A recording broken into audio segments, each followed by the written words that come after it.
Hey there folks, Gareth here from Mobile Tech Addicts and for tracyandmatt.co.uk and unboxings.com, and this is the Acer Switch 10, Aspire Switch 10.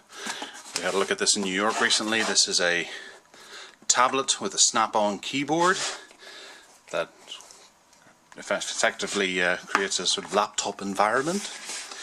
And this is the box. On here it brags the amount of positions that you can have it in. Once you attach the tablet to the keyboard, you can have it, well, as a tablet or pad, a notebook, tent and display.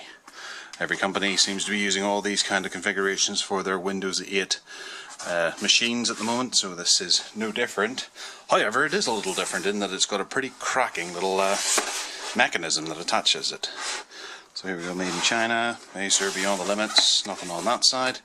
On the back we have a quick spec rundown, which we will go through now to save me doing it later. This runs Windows 8.1, 32-bit version. It's got an Intel Z3 745, which is I think it's a Centrino or some kind of Atom-based processor. It's a 10.1-inch multi-touch HD Acer Cine Crystal LCD. This is the one that is very close to the screen. There's virtually no space between the glass and screen, so it makes it even more clear than normal.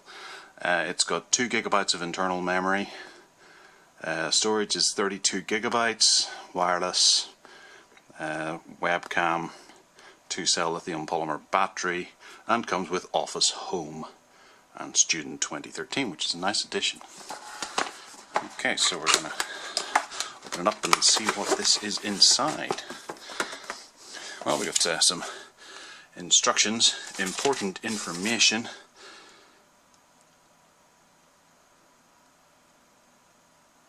Okay, activate the battery before you turn it on for the first time.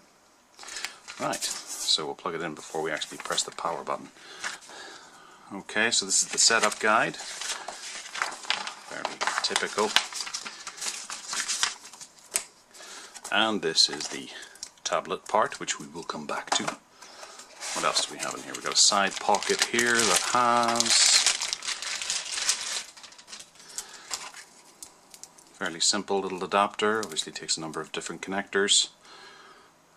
A peripheral, what is that? That's a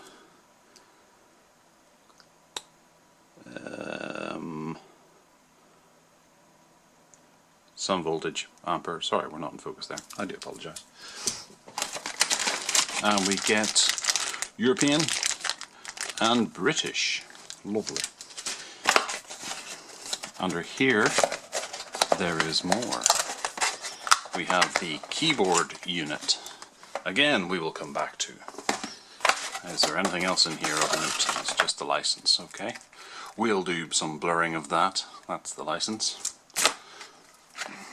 And then, wow, pretty chunky little manual, all nicely bound. Not bad. Okay, so we'll have a quick look at the tablet first. Just peel that away. And here we have it. It is plastic. It has 2 speakers on the front, an Acer logo. Along the top we have demonstration here of how to do things, like so.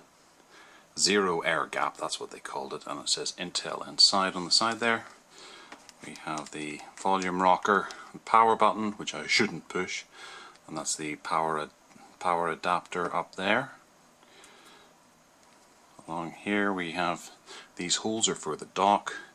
This is some plugs for the dock again, another hole for the dock, serial, a little bit of FCC information there, and on this side we have the,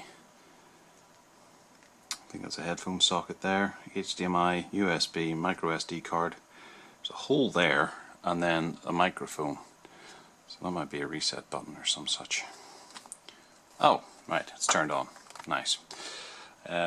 Acer, little logo down here for the Bluetooth.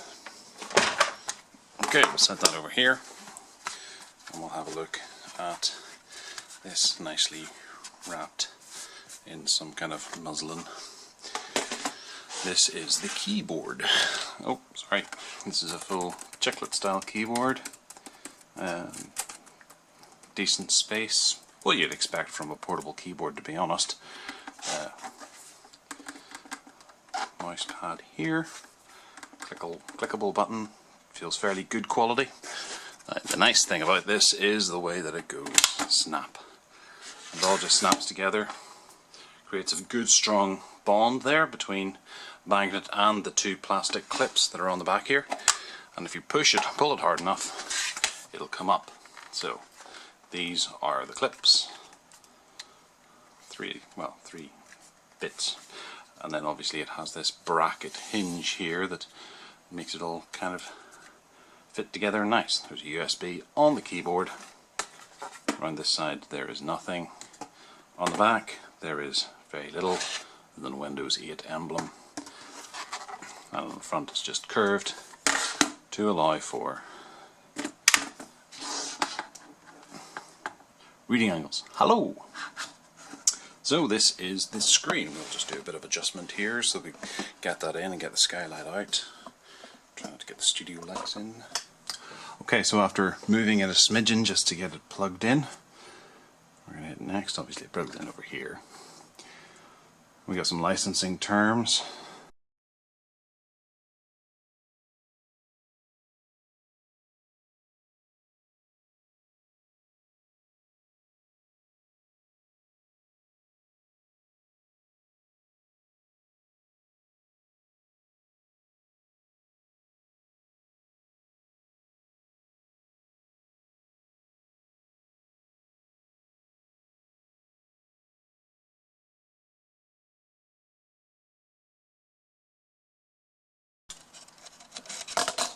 Okay, so sorry about that, we're back. I had a little bit of an issue with the code not coming through to be able to register this Windows device. Okay, so it's looking to set me up from another laptop that I actually don't have anymore. Alright, fair enough. So this will do the whole setup thing with a nice reflection of my tripod and the screen and my hands. Hello, I shall entertain you with shadow puppets. Woof, woof, woof, woof. Woof, woof, woof, woof, woof. Okay, that's enough of that. Hi, it says on the screen. We're setting things up for you. I'm guessing this is very standard Windows 8.1 probably. You can get new apps from the App Store. I'll fast forward through this.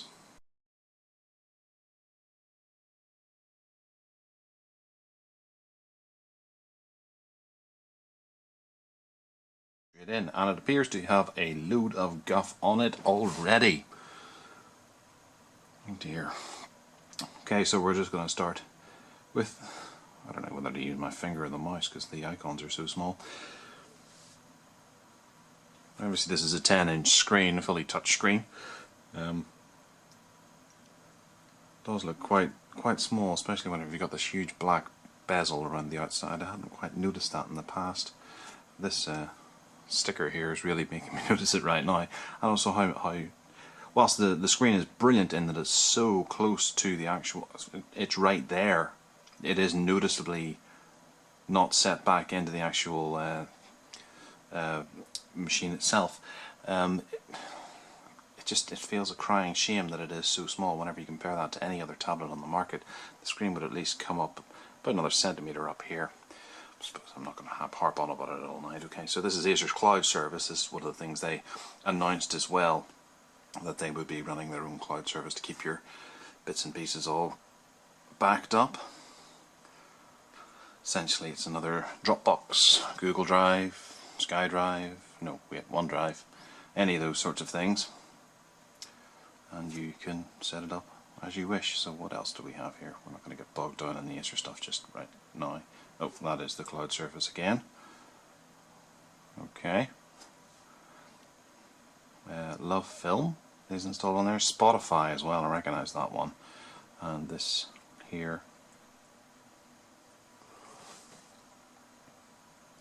Okay, so using the keyboard to type that in, it's actually kind of nice. It's a fairly decent keyboard. Quite a bit of work's gone into it. I guess keyboards are, well, they're kind of hit and miss, I suppose, keyboards. I could be quite happy tapping away on that. It's nice in comparison to my Chromebook that I don't have. It's roughly the same size as 2. Okay, so we're going to have a look at the Pickstream Tour. Oh, it's another thing that you can install on your Android or iOS device, and it'll back up all your photographs that you take on your phone. We'll do that later. Okay, and there's updates already.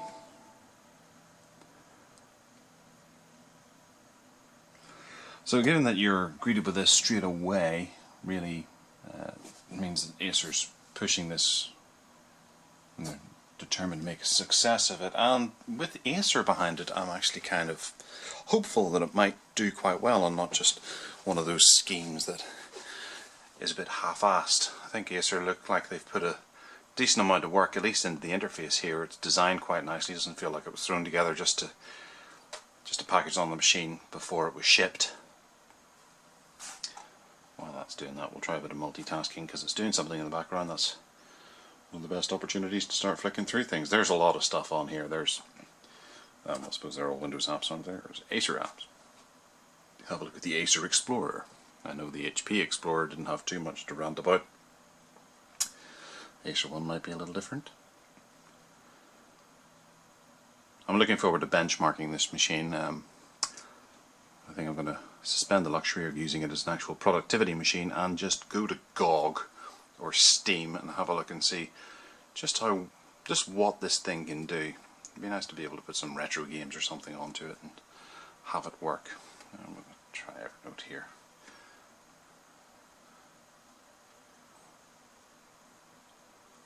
Bit of split screen action there. Something that actually uses it.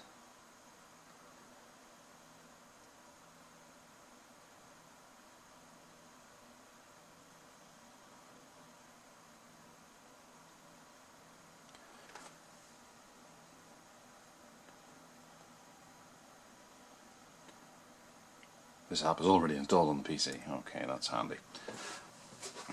So let's go back to the desktop. See what else there. Well, there's all the cloud things along here. They're running. What does the actual desktop look like?